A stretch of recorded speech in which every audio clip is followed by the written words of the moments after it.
All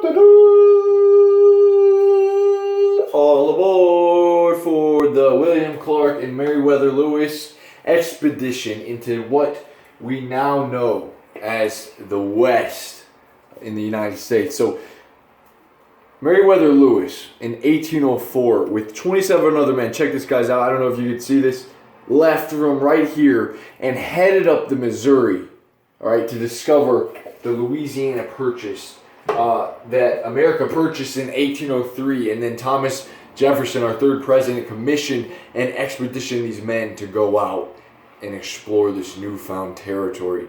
Now, Lewis, a young man, I think he was like 20, he was the same age as Hannibal when Hannibal went out into the Alps to conquer Rome, but I think he was about 29. So he sets out on this journey with his little dog, Seaman, his slave, the one black man, the first black man that all these Indians would see.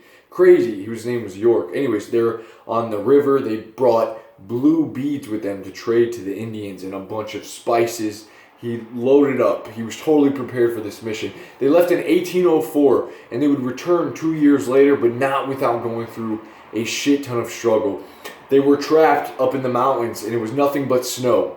They had nothing to do, so what do? They turned to sloth, to drinking a bunch of whiskey that they had brought with them. And then the Indians that they had met thought that the white man's spirit would be transferred through them if they let them fuck their women. So the Indians gave them all these women, they fucked them, and then they got syphilis and all these diseases, and Meriwether Lewis treated them with mercury pills, being responsible, and then I guess they healed up because he still had all his men. They go and they set out and they discover that, they discover the border, all right? And then they like, you know what, we're going to come back. So they turn back. Meriwether Lewis takes his little group, they split up, all right? And then William Clark takes his group and splits up. Now, on the way back, the Blackfoot tribe of Indians jumps on Meriwether Lewis's tribe and they stab these Indians, and they're like, shit, we gotta get out of here. We just shot one of their Indians in the belly and we killed the other two, like we stabbed them. They're gonna get their tribe and try to kill us. We need to go back. So they hurried back. They got on a boat. As he was getting on a boat, Lewis got shot in the ass, and he thought they were under attack, but it was one of his own men that shot him in the ass. So he's like laying on his wooden boat, floating back downstream to come home. Anyways, in 1806, they returned home. And everyone had thought that they were dead. Thomas Jefferson said the expedition will just count as a failure. They died out there in the wild, okay? To unknown whatever. Anyways, when they made it back, it was one of the biggest, craziest discoveries of that time. They had just explored a whole new territory, some 27 men, and they made it back alive, and they had documented, they had mapped out everything, and now they were home safe. And these guys were heroes. They were treated incredibly. But soon after, Lewis started to get a little weird. He started to act greedy and very temperamental, very mean-spirited, because he started getting greedy. He didn't want the other men to publish their journals. He wanted it to be all about him. He wanted all the money and all the fame and all the fortune. His return home, he totally changed. All of his friends said he was a changed man. Soon after, he would look for a wife, and no woman wanted him because of the way he was. He was just a mean guy. And he said he felt very unfulfilled. He became depressed. He became an alcoholic, fell into depression, never published his journals, right? He made very token effort, just very little effort to ever publish any of these journals that he had written out in the wild. And he wrote to Clark, and he's like, Clark, I'm depressed. I haven't found a wife. I don't know what to do. I feel the biggest failure ever. When I'm supposed to feel like a hero, I feel like a failure. And he said, I'm going to find a wife. He never found a wife.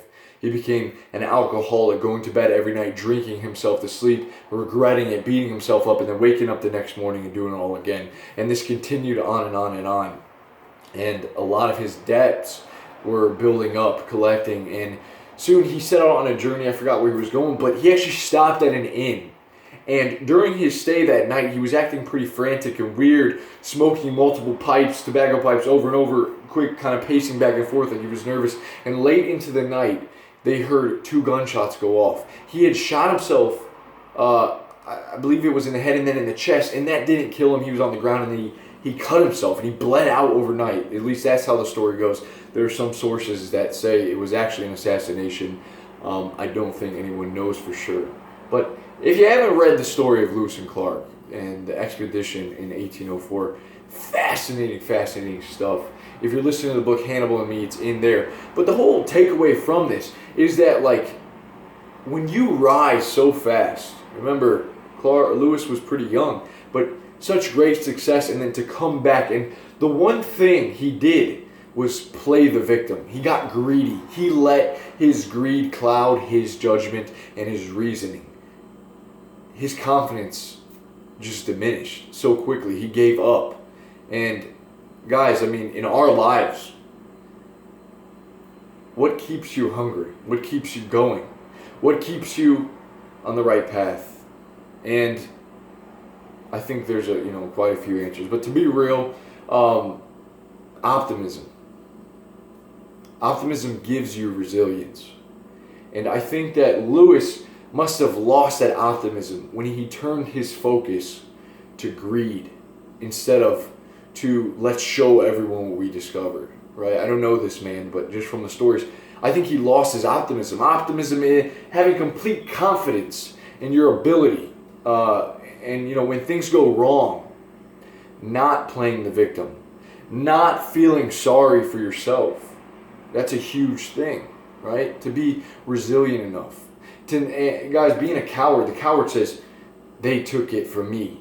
It's all what they did to me. It was all taken from my life, right? But when you take responsibility for what it is that you're supposed to do, when he came back, he got lazy and he got greedy and anger and filled with all this different emotions. Who knows?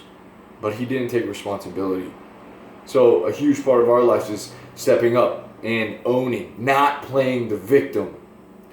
So that's it for today, guys. I hope you've enjoyed this little story. It really fascinating. I want to do my best to tell you. So let me know what you think. Leave me a comment down below.